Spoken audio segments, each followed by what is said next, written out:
Hey guys, in this video I'm going to show you how to transfer money from a Greendot card to a bank account. If you find this video helpful, please drop a like and subscribe. In saying that, let's just jump straight into the video. Alright, so what you first need to do is to go and log into your Greendot account. So visit the Greendot website or open the Greendot mobile app. And then from there you want to go to the transfer section. So once logged in, navigate to the transfer or send money section. The option is usually available on the main dashboard or menu. Then from there you need to link your bank account. So if you haven't already linked your bank account, you need to do so.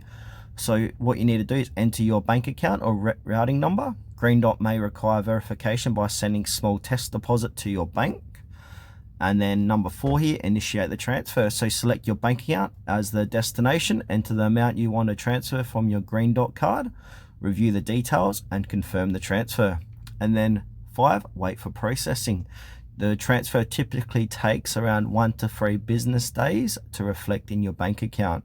And on a side note here, Greendot may charge a fee for bank transfers, so check their fee schedule for applicable charges.